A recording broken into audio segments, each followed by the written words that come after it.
Good afternoon. How are you? You doing good? Okay, so Latin American women are famous for having this much energy, as you could see Mariana earlier today. So I intend to do the same here, and we're super happy to have this. I'm delighted to have this incredible panel in such a short time. We only have 25 minutes, and we're going to strike the best from you, my panelists, my dear panelists, so I'm happy to be here.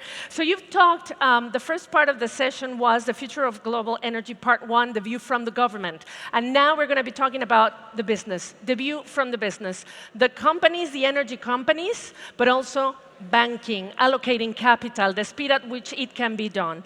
So without further ado, I would like to introduce my panelists and ask you for a first message. Nonkululeko Nyembezi is the chairman at Standard Bank Group. Thank you so much for being here. Thank you.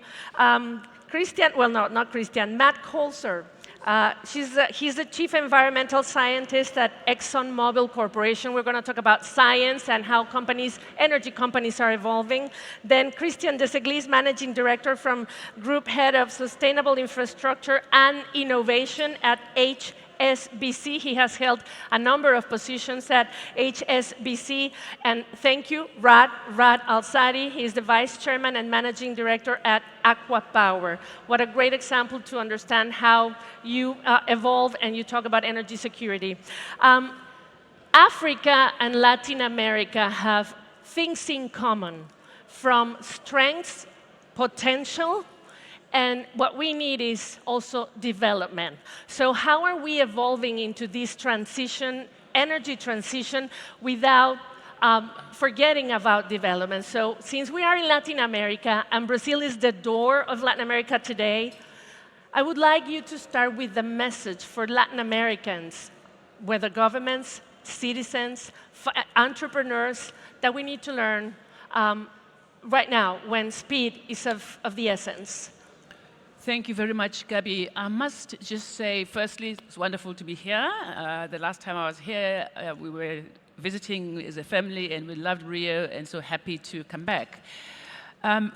If I just frame the conversation from an African perspective to start off with before we broaden it out further, we have seen as a banking 20 countries around the African continent, both corporate and sovereign, how this issue of greening the planet and at the same time trying to do something about socioeconomic development and the human flourishing that goes with it, how these two combine to make an impossible choice for poor countries. So it is very, very clear that the world for a long time has over-indexed on the E when it comes to ESG, particularly the climate-related risks that we face as well and we accept need to be dealt with. But when you think about a poor country, actually the S is an issue of today. It's the issue of the stomach. So where the E and the S come into conflict, and when there are insufficient resources to deal with both at the same time, the S wins out. There is simply no scenario in which greening will come before development. So in our part of the world, absolutely development has to come first. So that's actually the first message I would put in that. Secondly, the funding of fossil fuels, of which the African continent has plenty of, is absolutely critical, both for the socioeconomic development and for decarbonization, because the cash flows that need to come out to support those activities very often come from fossil fuel development. So we, as a bank, have not moved away from funding fossil fuels. All we are doing is rebalancing the weighting. Where is capital being allocated more and more, and where it is being reduced less and less. So if you look at 2023, for example, we funded 4 times, actually 4.5 times as more renewables as we did fossil fuels. But of course, there's a sleight of hand there because fossil fuels are a 100-year-old energy system. Yeah. A very big part of the loan book. The other one is just starting out. So the whole point here is we are not just going to flip a switch and from one day to the next not fund non-renewable energy. Thank you. And let me turn to Christian Deseglise, because this is about expectation, the expectation that countries, communities, governments move as fast as. But looking at the World Energy Outlook, investment outlook from the International Energy Agency, you talk about emerging markets, Christian, and you take away China, the China factor, and we're not, I mean, we're underperforming in terms of bringing investment. In terms of deployment, absolutely. And I think, Gabriela, you raise a really important question, which is like the relationship between development and decarbonization. Because historically, fossil fuels have been very good for the poor. Fossil fuels have been, fueling industrial growth in many parts of the world, in the developed world, but also in emerging markets.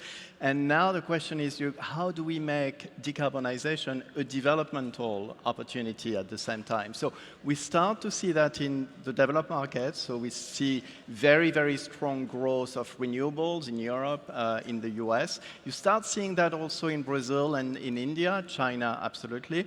But outside of those countries, it's pretty limited. And you were mentioning, I think, about the investments in renewables in 2024 is going to be about $2 trillion. Yes. Investment in fossil fuel is going to be about $1 trillion. So we're speaking about 1-to-2 ratio. But out of this $2 trillion, only 15% is going to emerging markets ex-China. And that's not enough, because emerging markets are actually contributing approximately 2/3 of emissions, of CO2 emissions, and pretty much all the growth. So we need to find a way to deploy at scale those mature technologies, but also the ones that are less mature, that are going to be bringing job opportunities in many countries. And I think the only way we can do that is by bringing the various actors together, oil and gas companies, finance, but also governments, to create an ecosystem which will be inclusive of the stakeholder, provide like a roadmap for decarbonization and development opportunities. But if you were to be descriptive about that homework that those emerging economies, governments, regulators need to do, what's our homework? What's their homework? I think it's really setting a plan that will be inclusive, so with the various stakeholders, transforming, for instance, nationally determined contributions, the NDCs, into proper roadmaps. We've tried to do that in some countries to various, I would say, success. In South Africa with JETP, in Egypt, in Indonesia, in Vietnam, the process takes a long time because it's really about rewiring the whole economy without forgetting about the just element of the transition. So I think you need to continue planning, getting the multilateral development banks, the private sector, aligned in the effort of transitioning. Brazil is going to go through the same thing because they are engaging in a country platform that they are putting together, and they will be fleshing out ahead of COP30. So it's about bringing those various actors together. So important. And this is going to be very unfair to you, Matt, because I know a lot of people would say, why are you still extracting oil? If you think about ExxonMobil, people think about Guyana. It's unfair because you are the scientist, but people need to understand. I bet that this question comes up every now and then when you have to be in panels like this. What do you say? What's your response? There's a very simple answer, and we've heard it a lot already this week in the first 2 days. The world needs more energy. If you think 25 years from now, 2050, 2 billion more people, the global economy will double in that period. Global energy demand will go up by at least 15%. And a piece that most people don't recognize as it relates to fossil fuels and carbon is the demand for petrochemicals, plastics, to use lightweighting materials, medical supplies, food packaging is going to double in that time period. And so fossil fuels is going to be a very important part of that growing energy mix. All energy sources are going to be required, but fossil fuel is going to be a very important part of that. I think it's incumbent on industry, like ExxonMobil and Petrobras and Aramco, that we do that responsibly. And so I'll just a quick story. At COP28, we had 50 companies committed to this oil and gas decarbonization charter. We committed to accelerate reductions in methane and flaring and decarbonize our own operations by 2050. So that's a signal to the world that says we're committed to be responsible operators. And then the third piece of that is incumbent on industry is to start separating the production of oil and gas to the emissions that are associated with it. And so that's where we start bringing in technologies like carbon capture and sequestration, using these materials for petrochemicals. And I think that's where the world's headed, and that's where companies like ExxonMobil, Petrobras, Aramco are trying to lead the way. And it's important because in Latin America we have a number of companies, energy companies, oil companies, and we're wondering how that transition is going to happen. And it needs capital, but it needs strategy. And now to you, Raad, what an incredible story about having a vision and making it happen from ACWA Power. So what has enabled the current present after you've walked, the strategy? If you go back 10, 15, 20 years ago, and if I would have told you that one of the leading renewable energy companies in the world is going to come from Saudi Arabia, probably one of the largest oil producers in the world, you would probably be skeptical. What would be the motivation? We have more than sufficient oil, but there was a clear vision of transition from the government. It was in Vision 2030, but a lot of countries have vision. I think vision is just the beginning. What you'll see in Saudi is the commitment to the execution of that vision. And that's a multi-layered conversation, very nuanced conversation. It affects financing, affects human capital recruitment and development. It affects almost every aspect of energy. The one thing that we had going for us as ACWA Power is that Saudi Arabia has been a reliable energy partner to the world for 100 years. So that same muscle, that same know-how was there. So now we consider ourselves as ACWA Power as a reliable renewable energy partner of the world. We're in 14 countries. We're looking to grow beyond that, including Brazil and Latin America.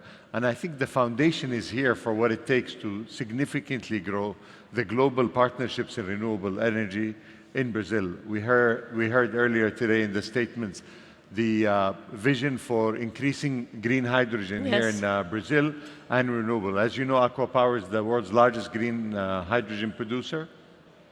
What you need for green hydrogen is renewable energy, an ability to integrate different technologies, and the financing of that, plus the offtake. We've done this in the world's largest green hydrogen project in NEOM in Saudi Arabia, and we're doing it in Uzbekistan, in other countries. So we think that it's very doable. If I'm someone listening to the panel today, I would be very optimistic about the ability of a country, or even a company, to marry both energy transition and energy security. Probably some people in the audience might think, okay, yes, but you have deep pockets. What has been the greatest challenge for that execution of that strategy then? So, as you know, a lot of our projects are financed not just by Saudi banks, but international banks. So this is applicable anywhere in the world. We've done projects in parts of the world that's had difficult time getting financing. I think the number one thing you need to do is optimize your projects, tell that story, tell the energy transition story, but the number one success factor is clear policy. Countries that have a clear policy around what they want to do from a finance point of view, from an offtake point of view, the strength of the grid, the single buyer program, whatever you decide to do from a policy point of view, will determine your success or not. As a company, ACWA or others will come in, and we're only as good as the policy in that country. In Saudi, we've been incredibly aggressive and busy, but because there's an ecosystem that supports energy transition. Christian was saying you agree. Yes, please. Yeah, no, absolutely. I think you're absolutely right to insist on the institutional framework and the governance of the country. This is one of the main issues which is really hindering the deployment of the faster deployment of renewable and allocation of capital to emerging and developing countries. These are risk aspects, country risk, effects, but also the quality of the projects, the quality of the institutional feed-in tariffs, the regulatory aspects around the project. So I think there is a need, again, to come together. The multilateral development banks have a huge role to play to de-risk some of those bottlenecks, and blended finance is something which is becoming increasingly important. AJ Banga and the team around him are really working on new guarantee instruments, FX risk instruments that are going to be de-risking some of those investments. I think it's important to get the local capital markets in emerging markets. Saudi has a deep market market, India has Yes. a deep market, but many other markets don't have deep domestic markets where you can do 10, 15, 20 years. Most of those infrastructure projects are long-tenured, long-dated projects. So we need to find a way to reduce the cost of capital, make the projects more bankable. This is an issue that we've been facing in many countries, so we can really deploy at scale. Can I just add one thing, please? Just to latch on to this vision of the government and then execute on that plan, I think strategic clarity has been sorely lacking, and particularly so in emerging markets. You talked about JETP in South Africa. It had momentum, it had buy-in, and then suddenly one day a whole lot of other issues came in, and at this point it has slowed down. I do want to just put one final thought piece in here that catalyzes things in a way that actually could be quite material, that hasn't come through in a lot of ways, and that is policy, in particular the incentivization type of policy. And we've seen that with the IRA in the US, which didn't just take one strand and say we're going to do renewables. It went across the ecosystem and did something for manufacturing, did something for technology, did something for regulation, as well as, of course, the key greening technologies. I think governments, if they were to start really, really dialing that up, they would find no shortage of public sector money coming in to back those. And you've seen that in the US, certainly, and I'm sure you can say more about that. Yeah, Yes, let me go just ahead. build on that. And so we're in full alignment here on the importance of I can strong, tell. sound policy. And just to build off the U.S. Inflation Reduction Act, which ExxonMobil was very supportive of, and it is incentive-based, and there are things that we'll consider to take advantage of as incentivizes carbon capture and hydrogen production, lithium production, which is a new endeavor for ExxonMobil. And those are really good, and those will help us do a couple of things: build our infrastructure, lower the cost of supply, and advance technology. But I will say that can't last forever, right? Those subsidies aren't sustainable forever, and at some point, economies will have to incorporate that price of carbon. And hopefully, in the time frame of the IRA and similar provisions globally, we can get the price of those products to a point that society will adopt. Thank you. And you are in agreement, I mean, Raad. Yeah, our projects, we have a view that you go in, like in green hydrogen, for example. One of the best ways to create demand is to create supply. If you wait until the demand is there, I believe it's late. If you want to be a game changer, if you want to be a leader in a segment or in a sector of energy, there's some risk that's associated, a calculated risk, mind you, but companies have to push forward. We have done that with our NEOM Green Hydrogen company. As ACWA Power, with our other shareholders, we have taken that risk, but we have been rewarded. There is an offtake. We will continue to do that. We think creating supply will create demand, because eventually we will have to move to green fuels. Yes. The question is how long and what will the journey look like, but we will not wait. We will continue to push forward. You're making me think about the electric vehicles and the infrastructure and the lessons to be learned That's from right. the way it has been deployed so far. Anyone want to comment on that? No. Yes? No, but I think the one thing is we need to create better awareness as companies, as I think we sometimes blame regulators or blame financial institutions or blame others for not understanding what is required in our sector. While some of it is legitimate, I think a lot of it falls on all of us to go around and talk about what we need and what the awareness is, and I think this will help us. Okay, so we have money Policy. representatives and we have energy companies here. So one question for you. In the terms of money, what are the biggest misconceptions of investors that we still have to overcome when it comes to allocating capital to this evolution? And to the companies, the technology that excites you the most and why? We have still 3 minutes, but you know how time flies. So who wants to start? Well, Standard Bank is deployed or is committed to deploy at least $15 billion across the African continent. And this is not our money. it is depositors' money, and so the amount of risk that we are ever going to take with that money is limited to things that we can quantify. He made the case earlier about blended finance. We simply have not used that enough, because we do need the risk takers who can accept that risk to come in for the equity layer, for the subordinated loan layer. But it is a myth to believe that commercial banks have no appetite for this kind of investment. It simply isn't true. Perfect. So HSBC has a pretty significant footprint in some areas which are critical to the transition. I'm thinking of the Middle East, but also Asia, obviously. We have assessed what is the market size, the market opportunity of the financing needs of CapEx for the technologies that we need to be net zero by 2050. For us, it's a market opportunity of $39 trillion.